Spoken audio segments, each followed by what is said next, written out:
Admiral Keth Var stood before the massive holographic display in the war room of the Zephyrian flagship. His 4 eyes studied the rotating image of a blue and green planet floating in the darkness of space. The data streams flowing beside the image showed everything he needed to know about their next target. "Another primitive world, Admiral," said Commander Zixtal, her voice carrying the bored tone of someone who had seen this same scene 47 times before.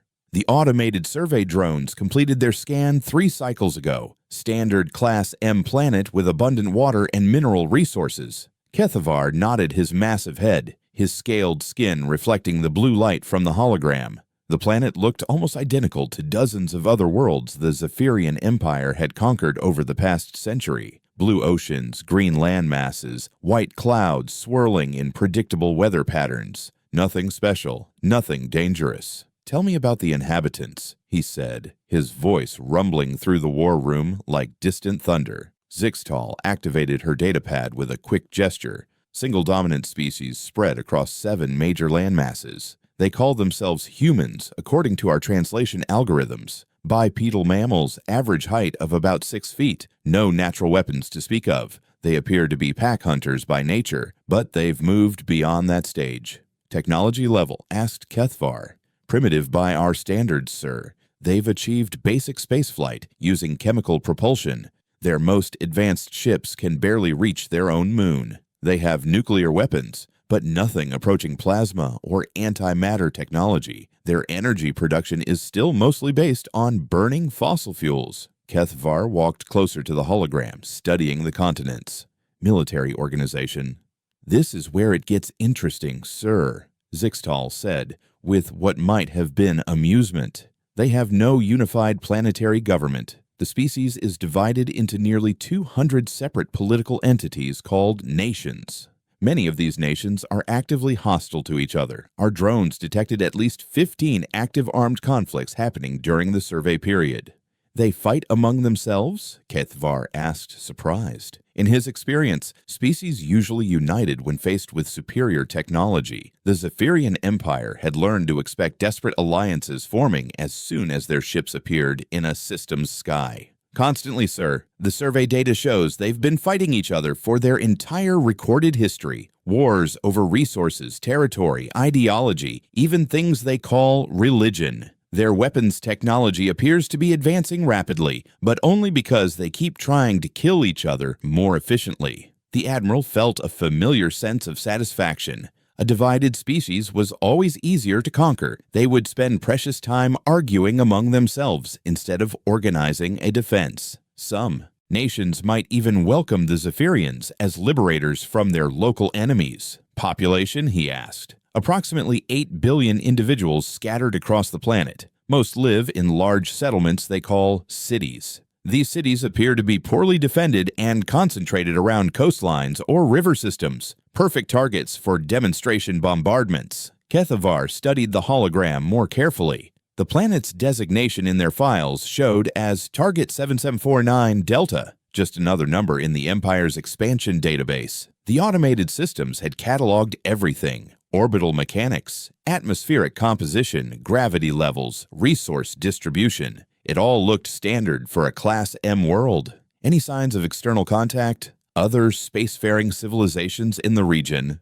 "None, sir. The system appears to be completely isolated. The nearest Zephyrian outpost is 47 light-years away. No evidence of faster-than-light technology among the inhabitants. They appear to believe they're alone in the universe." The Admiral allowed himself a small smile. Isolated worlds were always the easiest. No chance of distress calls reaching potential allies. No risk of interference from other empires or federations. Just a clean, simple conquest followed by resource extraction and population management. "What about their defensive capabilities?" he asked, though he expected the answer to be disappointing. Zixtal scrolled through more data. "Minimal, sir. They have a few orbital platforms that appear to be designed for asteroid deflection rather than military use. Their space-based weapons are limited to chemical rockets and primitive laser systems, nothing that could threaten even our oldest destroyers. Space-based population? Negligible. A few hundred individuals in orbital stations and a temporary outpost on their moon. If we wanted to, we could eliminate their entire space presence with a single frigate. Kethvar turned away from the hologram and walked to the massive viewport that dominated one wall of the war room. Outside, the Zephyrian fleet stretched into the distance. 300 dreadnoughts, 800 destroyers, countless frigates, and support vessels. The largest fleet ever assembled for a single conquest operation. "It seems excessive," he said quietly. "Sir?" Zixtal asked. "This fleet. We've conquered entire star systems with less firepower. Why did High Command assign so many ships to such a primitive target?" Zixtal checked her datapad again. "The resource surveys show exceptional mineral wealth, sir. Rare earth elements, radioactive materials perfect for our fusion reactors, and vast quantities of water. High Command wants to ensure we can begin extraction operations immediately after conquest. The extra ships are for cargo and construction duties." That made sense. The Empire's expansion had been slowing recently, as they exhausted the easily accessible resources in their territory. A virgin world like this one could fuel another century of growth. "Very well," Kethvar said, returning to the hologram. "Begin preparations for departure. I want the fleet ready to jump in 6 hours." "Yes, sir. Should I prepare the standard surrender ultimatum?" "Of course. Though I suspect we won't need to wait for their response. Primitive species usually surrender immediately when they see our fleet." As Zixtal left to carry out her orders, Kethvar remained alone with the holographic planet. He had conquered 47 worlds during his career, and they all started to look the same after a while. Blue and green balls of rock filled with frightened aliens who had never imagined that something like the Zephyrian Empire existed. This world would be no different. In a few days, it would have a new designation in the Imperial database, Colony 7749 Delta. The inhabitants would be relocated to appropriate work zones, and the resources would begin flowing back to the Empire's core worlds. The Admiral touched a control, and the hologram zoomed in to show one of the planet's major continents. Millions of lights sparkled across the landmass, representing the cities where the natives lived. They had no idea what was coming. In their simple minds, they probably thought their primitive weapons and divided governments would protect them. They were wrong. The Zephyrian armada dropped out of hyperspace like a storm of metal and energy. 300 dreadnoughts materialized in perfect formation, their hulls gleaming under the light of the local star. Behind them came the destroyers, frigates, and support vessels, creating a wall of ships that stretched across thousands of kilometers of space. Admiral Kethvar stood on the bridge of his flagship, watching the tactical displays update as his sensors swept the primitive system. The third planet from the star sat helplessly in their sights, its blue surface unaware of the doom that had just arrived. "All ships report ready, Admiral," announced Commander Zixtal. "Weapons charged, shields raised. The fleet is in standard conquest formation." "Excellent," Kethvar replied, settling into his command chair. "Begin broadcasting the surrender ultimatum on all frequencies. Use the standard 17 galactic languages and add their primitive radio bands for good measure." The message went out across space, carried by powerful transmitters that could reach every corner of the system. The words were simple and had been used 47 times before. "Inhabitants of the third planet, you are now under the authority of the Zephyrian Empire. Cease all military activities and prepare for occupation. You have one local planetary rotation to comply. Resistance is futile." Kethvar leaned back and waited. Usually the response came within minutes. Panicked broadcasts, desperate pleas for mercy, or sometimes just stunned silence as the primitive aliens realized how outmatched they were. He had time to review the conquest protocols and perhaps enjoy a cup of heated spice water before the inevitable surrender. But the response that came was not what he expected. "Admiral," called the communications officer, his voice tight with surprise. "We're detecting massive energy spikes across the planet's surface. Multiple launch signatures." Kethvar straightened in his chair. "What kind of launches?" "Chemical rockets, sir, but there are hundreds of them. No, thousands. They're coming from every major landmass simultaneously." The tactical display updated rapidly, showing tiny dots rising from the planet's surface like angry insects disturbed from their nest. Some headed directly for the Zephyrian fleet, while others moved toward orbital positions around the planet. "Are they attacking us with chemical rockets?" Zixtal asked, sounding almost amused. "Don't they understand the difference in our technology levels?" But Kethavar was studying the display more carefully. The pattern of launches was too organized, too coordinated for a species that supposedly lacked unified command, and the sheer number of rockets was troubling. His intelligence had suggested the humans had limited space capability. "Sensors, give me detailed analysis of those launches," he ordered. "Sir, I'm reading multiple types of payloads. Some appear to be crude kinetic weapons. Others show signs of nuclear warheads. But there are also... Admiral, some of these rockets are deploying structures in orbit. They're building something." Before Kethavar could respond, new warnings flashed across his screen. Energy readings from the planet's surface were climbing rapidly. "Admiral," the sensor officer called out, "multiple high-energy signatures. They're powering up weapons we didn't detect during the survey." "What kind of weapons?" Kethavar demanded. "Directed energy systems, sir. Lasers, particle beams." "Admiral, these readings are much more advanced than our intelligence suggested. Some of these installations are showing power levels comparable to our frigate-class weapons." The Admiral felt the first cold touch of doubt. How had their survey drones missed such significant military installations? Either the humans had hidden them very well, or they had built them very quickly. "Sir," called the communications officer, "we're receiving a response to our ultimatum."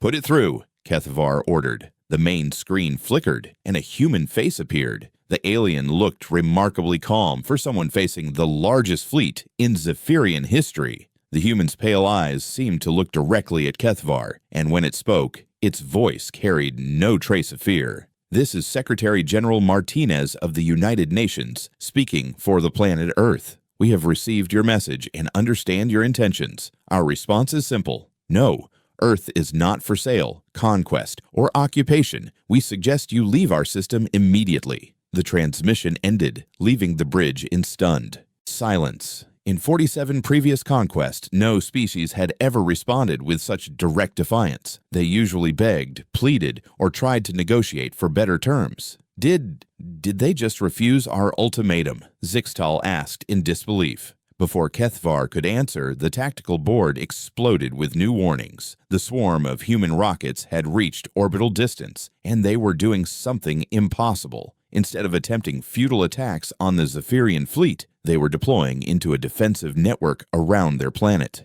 "Admiral," the sensor officer reported, his voice now carrying real concern, "the humans are establishing orbital defense platforms. But, sir, they're using technology we don't understand. These platforms are linking together somehow, creating an integrated defense grid." "Show me," Kethavar ordered. The main display shifted to show the space around Earth. What had been an empty orbital zone an hour ago was now filled with dozens of platforms, weapon stations, and what appeared to be coordinated sensor arrays. Streams of data flowed between the structures, creating a network that operated like a single massive weapon system. "How is this possible?" Kethavar muttered. "Our intelligence showed they barely had space capability." "Sir," the communications officer interrupted, "we're detecting multiple new signals. It appears every major nation on the planet is coordinating their military response. They're sharing targeting data, resource allocation, even battle plans. They've gone from fighting each other to complete cooperation in less than an hour."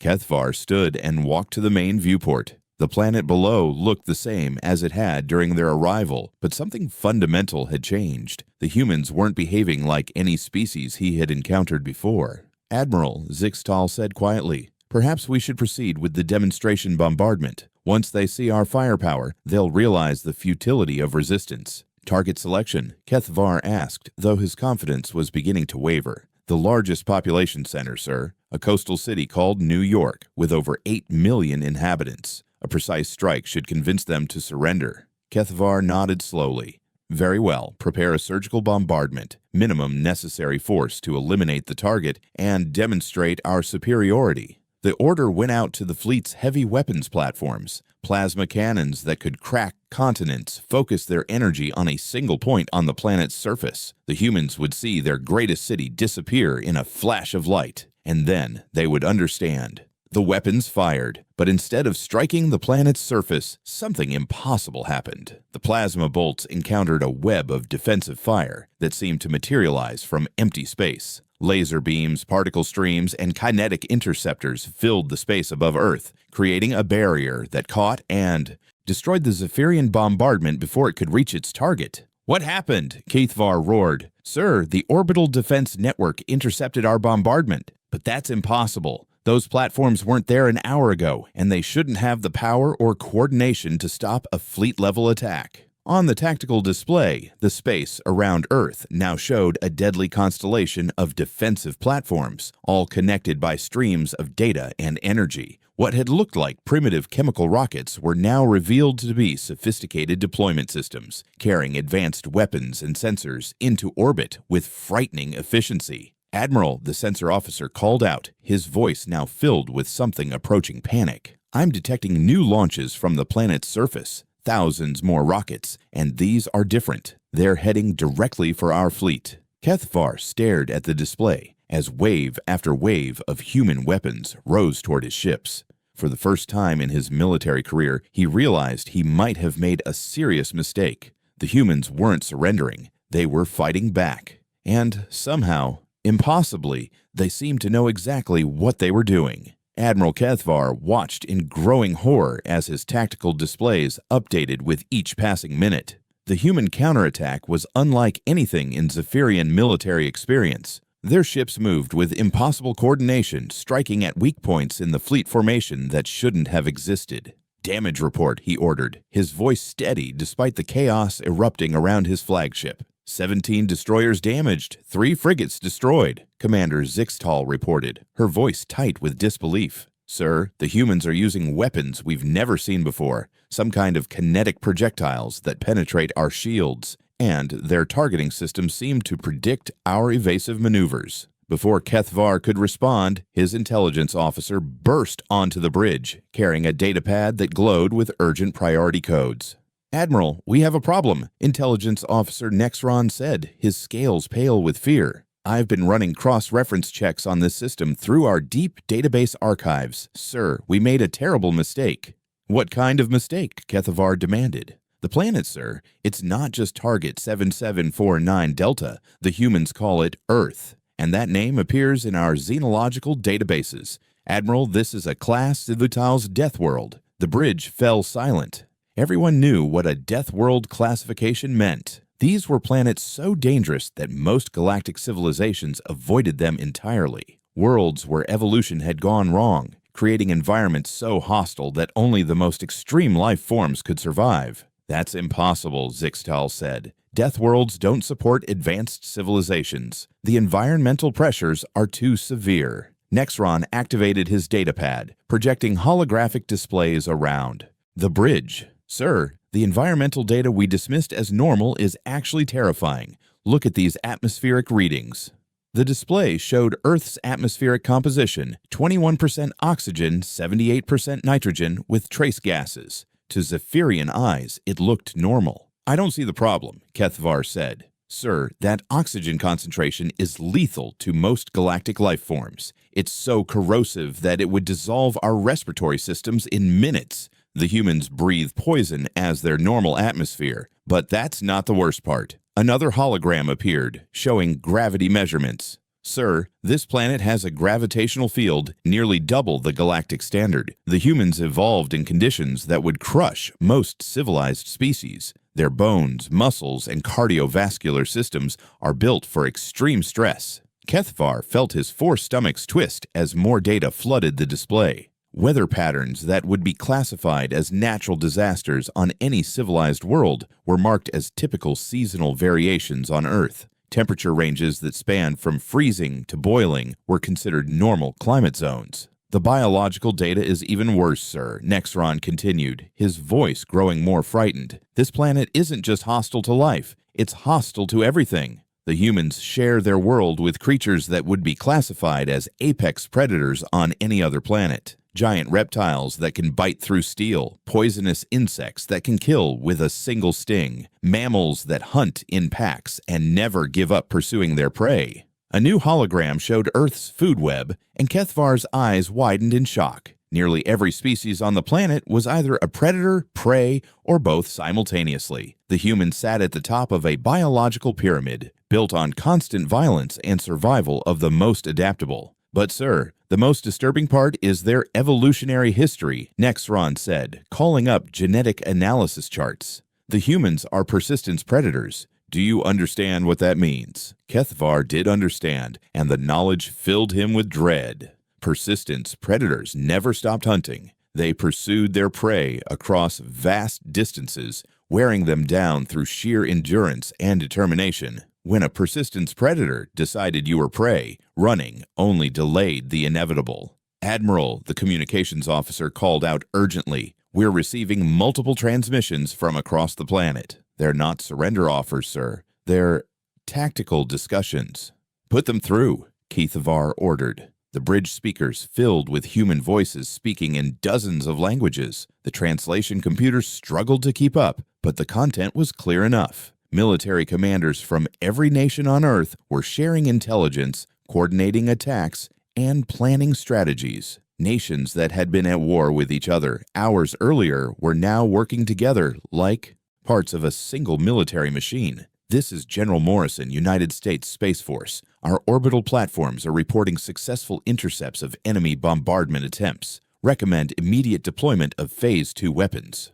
"Confirmed, General Morrison. This is General Zhang, People's Liberation Army Strategic Support Force. Our lunar installations are online and targeting enemy command ships, beginning precision strikes in 30 seconds. "Copy that, Zhang. This is General Petrov, Russian Space Command. Our deep space monitoring stations detected 3 additional enemy fleets approaching the outer system. Recommend activating the Oort Cloud Defensive Network." Kethvar's blood ran cold. Did they say lunar installations? Our intelligence showed only a small research outpost on their moon. "Sir," the sensor officer reported, his voice shaking, "I'm detecting massive energy signatures from the moon's surface. It appears to be completely hollowed out and converted into a fortress. We missed it because it's hidden beneath the surface."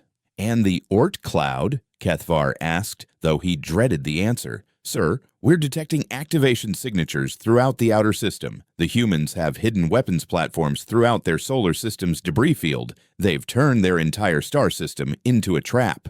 More human transmissions filled the bridge speakers. "Attention all units. This is Admiral Chen aboard the ISS Defiance. Enemy forces are attempting to establish orbital superiority. All available spacecraft are authorized to engage using any means necessary. Repeat, any means necessary." "Roger that, Admiral. This is Captain Rodriguez of the mining vessel Asteroid Hunter. We're loaded with industrial explosives and heading for their command ship. If we don't make it back, tell my family I love them." "Negative, Rodriguez. We need you alive. This is Dr. Okafor from Luna Base. We're transmitting targeting coordinates for our mass driver system. Clear the area and let us handle their heavy ships."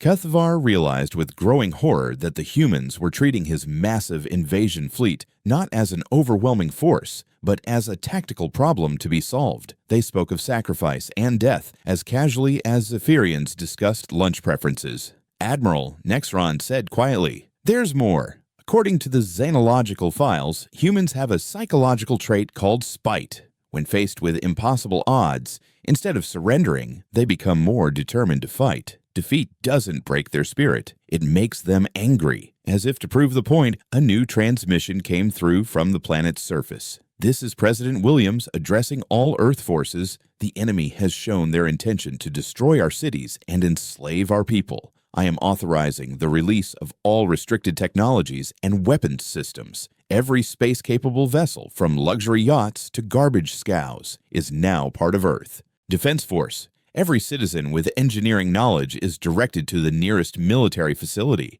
We're not just fighting for our lives. We're fighting for the right to exist as free beings. Make them regret coming to our system." On the tactical display, the space around Earth was now filled with thousands of human craft. Commercial vessels retrofitted with military weapons, private spacecraft loaded with improvised bombs, research ships carrying experimental weapons that existed only in theory hours earlier. "Sir," Zixtal said quietly, "I'm beginning to think we should consider withdrawal." "Withdrawal?" Kethvar repeated, his voice hollow. "Commander, the Zephyrian Empire has never retreated from a conquest operation. Our military doctrine doesn't even include procedures for withdrawal." But sir, this isn't a normal conquest operation. We're not fighting a primitive species. We're fighting something that evolved to survive on a planet that kills everything. They don't just live in hell, they turned hell into their home and learned to love it there. Kethvar looked at the holographic displays surrounding him. Earth hung in space like a blue and green jewel, beautiful and inviting from a distance. But now he knew the truth. It wasn't a jewel, it was a trap. A death world that had produced the most dangerous species his fleet had ever encountered. And the humans were just getting started. 3 months into what should have been a simple conquest operation, Admiral Kethvar stood before a tactical display that told a story of military disaster. Red markers indicated damaged ships, yellow showed vessels operating at reduced capacity, and the growing number of empty spaces marked ships that would never return home. "Status report," he said wearily, settling into his command chair. The once proud admiral looked older now, his scales dulled by stress and lack of sleep. Commander Zixtal approached with a datapad, her expression grim. "Sir, we've lost 43 destroyers, 22 dreadnoughts, and countless smaller vessels. Our effective fighting strength is down by 30%. Meanwhile, the humans seem to have more ships today than they did yesterday." "How is that possible?" Kethvar asked, though he no longer expected logical answers when dealing with the humans. "They're building them, sir, faster than we can destroy them. Our intelligence indicates they've converted their entire industrial infrastructure to military production. Car factories are producing missile components, electronics manufacturers are making targeting computers, and their space stations are being turned into shipyards." The admiral rubbed his aching head. "What about their resources? They must be running low on materials by now." "Negative, sir. They're mining their asteroid belt while fighting us. The humans have jury-rigged mining equipment with weapons and are using the same ships to extract resources and attack our forces. Yesterday, one of their ice haulers destroyed a frigate using nothing but industrial cutting lasers." Kethvar stared at the display showing the space around Earth. What had once been empty void was now a maze of human installations, debris fields, and hidden weapon platforms. The humans had turned their entire solar system into a fortress, and they were expanding it daily. "Sir," called the communications officer, "we're receiving another transmission from their leadership." "Put it through." Kethvar sighed. The screen flickered to show the same human who had first refused their ultimatum. Secretary General Martinez looked tired but determined, and his eyes held the same calm defiance as before. "Admiral Kethvar of the Zephyrian Empire," Martinez began, somehow knowing exactly who was listening. "We understand you've been having difficulties with our defensive measures. We'd like to offer you an opportunity to withdraw from our system peacefully. Your wounded will be treated according to galactic medical standards, and will provide safe passage to the edge of our solar system." "They want to negotiate?" Zixtal whispered in surprise. But Martinez continued, "However, if you choose to continue this invasion, we want you to understand what you're facing. Humans have been preparing for this day since we first looked at the stars. Every science fiction story, every military exercise, every disaster preparation drill has been leading to this moment. You picked a fight with a species that has been imagining alien invasions for centuries." The transmission shifted to show images from around Earth. Massive underground bunkers that stretched for kilometers beneath major cities. Hidden missile silos disguised as ordinary buildings. Orbital factories that had been built to look like communication satellites, but were really weapon manufacturing plants.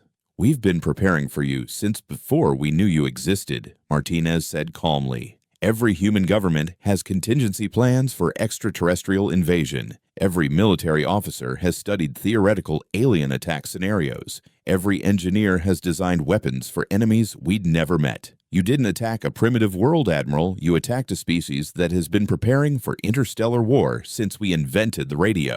The transmission ended, leaving the bridge in stunned silence. Kethvar realized that the humans had spent their entire technological development phase preparing for exactly this scenario. While other species had focused on peaceful exploration or commerce, humans had assumed the universe was hostile and planned accordingly. "Sir," the intelligence officer interrupted, "we're receiving reports from our raiding groups."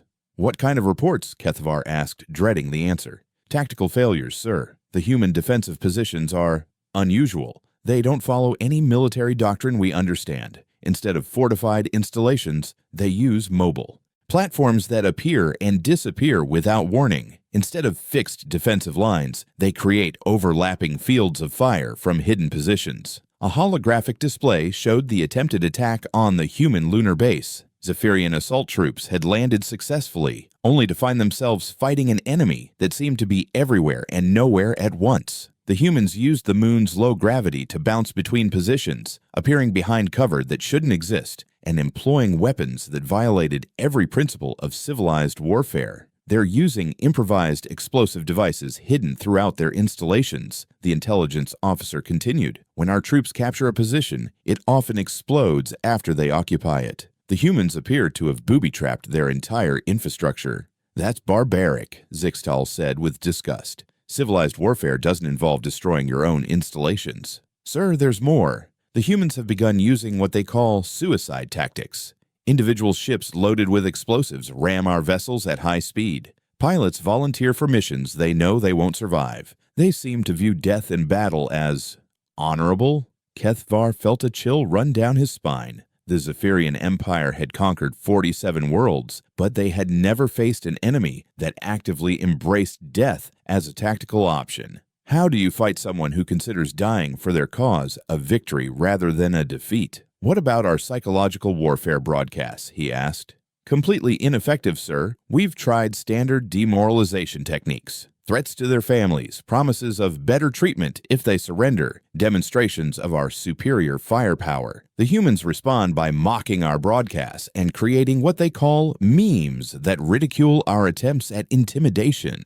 The display showed examples of human responses to Zephyrian propaganda. Instead of cowering in fear, the humans had created humorous images and videos that portrayed the alien invaders as bumbling villains. They were turning their resistance into entertainment, boosting morale by laughing at their enemies. Sir, the communications officer said urgently, we're detecting a massive energy buildup from the planet's surface. Multiple locations, synchronized timing. What kind of energy buildup? Kethvar demanded. Before anyone could answer, space around the Zephyrian fleet lit up with weapons fire from directions that should have been empty. Hidden platforms throughout the asteroid belt opened fire simultaneously, creating a crossfire pattern that had been months in the planning. How do they coordinate this? Zixtal shouted over the sound of alarms. We've been jamming their communications. Sir, the sensor officer called out. They're not using electromagnetic communications. They're using quantum entanglement transmitters. The signals are instantaneous and can't be jammed or intercepted.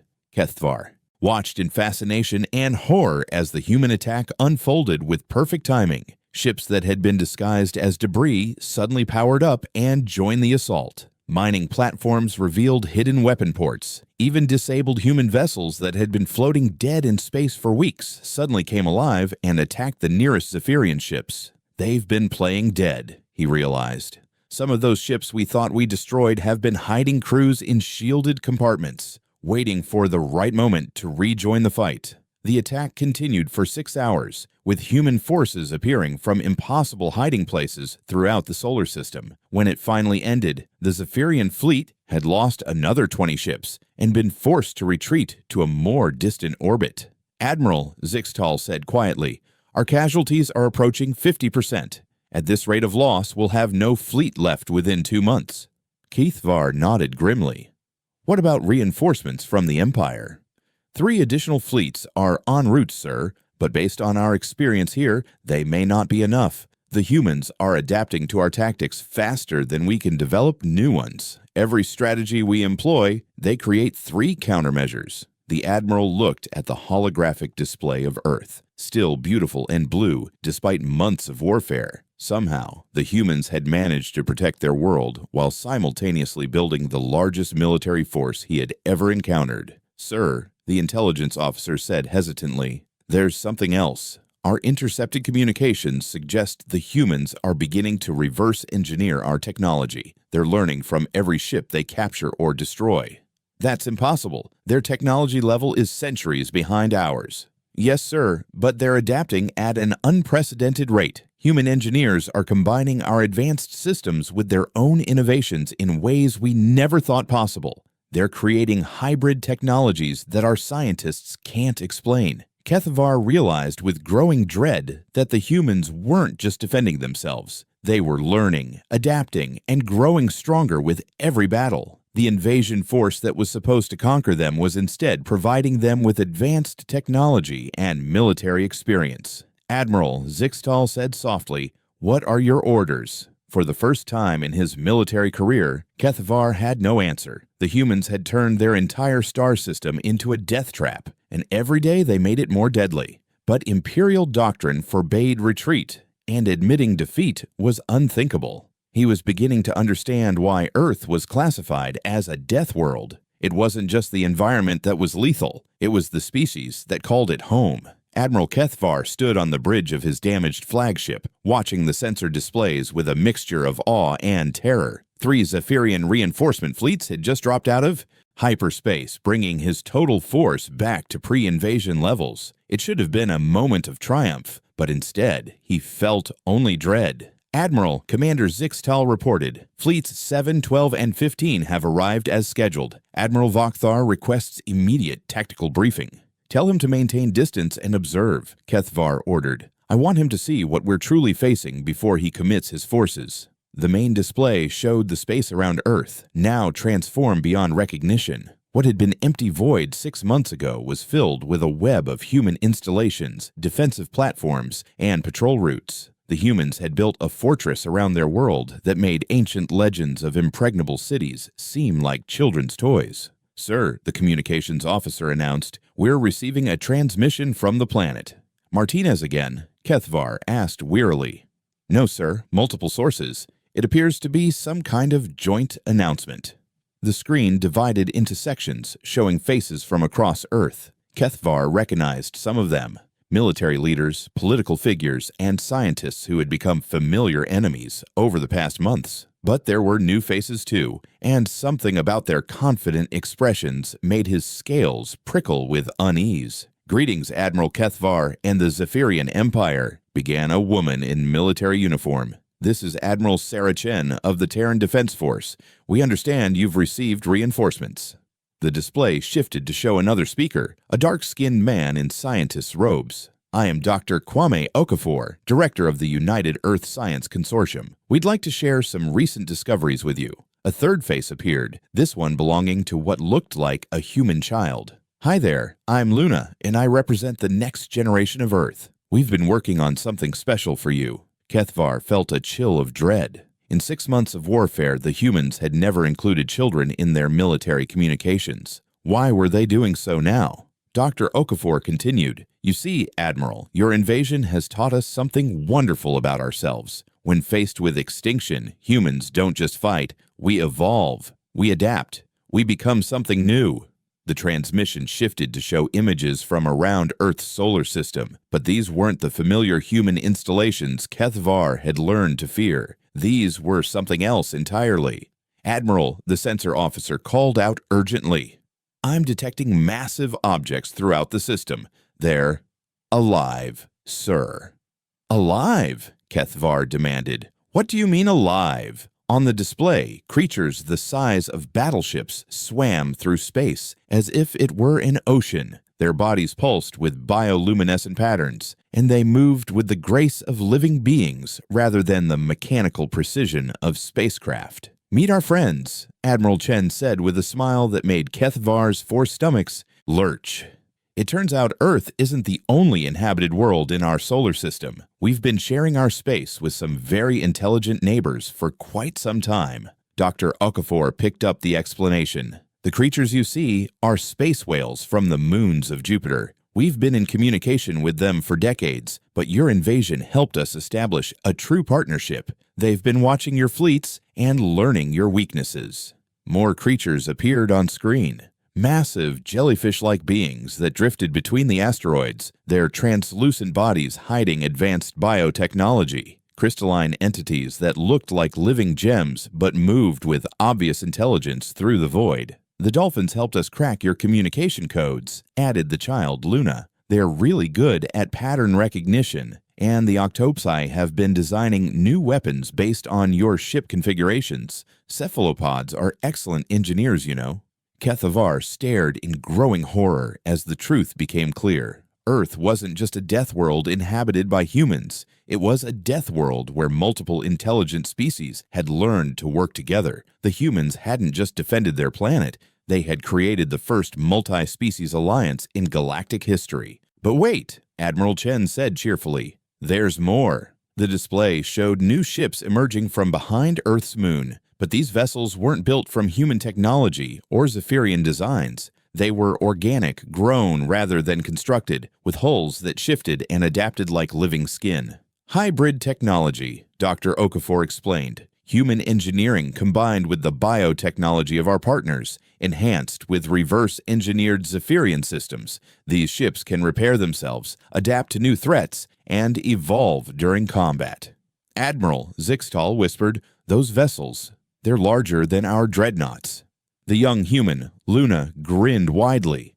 The best part is they're not just ships, they're ecosystems. Each one carries representatives from every intelligent species in our solar system. We're not just defending Earth anymore, we're defending our home. Admiral Kethvar realized that everything his empire understood about conquest had just become obsolete. They had always succeeded by dividing enemy species, exploiting their differences, and preventing cooperation. But the humans had done something unprecedented. They had created unity not through domination, but through partnership. Admiral, the sensor officer reported, his voice shaking. The reinforcement fleets are requesting permission to engage. Negative, Kithvar said quietly. Tell them to maintain defensive positions. But it was too late. Admiral Vokthar's fleet was already moving forward, confident that superior numbers would overwhelm the primitive defenders. Kethvar watched the tactical display with a sense of inevitable doom as the fresh Zephyrian forces approached Earth's defensive perimeter. What happened next would be studied in military academies across the galaxy for centuries. The space around Earth erupted with defenders that seemed to emerge from the fabric of reality itself. The organic ships moved like schools of fish, coordinating their attacks with perfect synchronization. The space whales sang haunting songs that somehow disrupted Zephyrian targeting systems. Crystalline beings created energy networks that turned asteroid fields into massive weapon platforms. But most terrifying of all were the humans themselves. 6 months of warfare had transformed them from a divided species into something unprecedented. They fought with the fury of cornered predators, the intelligence of master strategists, and the unity of a hive mind while maintaining their individual creativity. Admiral Vokthar's flagship is down, Zixtal reported in a stunned voice. The entire 7th Fleet is gone in 15 minutes. How is that possible? They're not fighting the same war we're fighting, Kethvar realized. We're using doctrine developed for conquering divided primitive species. They're using strategies designed by multiple intelligent species working in perfect cooperation. The human transmission resumed, with Dr. Okafor speaking in a calm, almost professorial tone. Admiral Kethvar, your empire has made a fundamental error. You assume that intelligence is rare and cooperation is impossible, but this solar system is proof that you're wrong. Intelligence is everywhere, and cooperation is the key to survival. Admiral Chen leaned forward, her expression now deadly serious. We're prepared to offer you one final chance. Surrender now, accept integration into the Terran Alliance, and help us build something better than an empire based on conquest. Or continue fighting and discover just how creative a multi-species alliance can be when defending their home. Kethvar looked around his bridge. His officers were staring at him with expressions of fear, hope, and desperate confusion. In 6 months, they had gone from conquerors to survivors, and now they were being offered something no Zephyrian had ever experienced, the chance to be equals rather than rulers. Sir, Zixtal asked quietly, your orders? For a long moment, the Admiral was silent. Then he stepped forward and opened a communication channel. This is Admiral Kethvar of the Zephyrian Empire, he said formally. We surrender unconditionally. The relief on his bridge was palpable, but the human response was even more surprising. Welcome to the Terran Alliance, Admiral, Admiral Chen said with a genuine smile. We have a lot to teach each other. Years later, when young Zephyrian cadets studied the Battle of Earth in their military academies, they would learn a new rule that had been added to standard reconnaissance protocols. Always check the planet's name before launching an invasion. Some worlds aren't meant to be conquered. They're meant to be feared, respected, and if you're very lucky, befriended. The galaxy had learned that humans weren't just another species to be cataloged and controlled. They were something far more dangerous. A species that turned enemies into friends, transformed conflict into cooperation, and treated the impossible as merely another engineering problem to be solved. Earth was no longer listed as Target 797 and 9 Delta in Imperial databases. It was now designated as Alliance Prime Terra, the capital of the fastest-growing multi-species confederation in galactic history. And the humans were still taking applications for membership.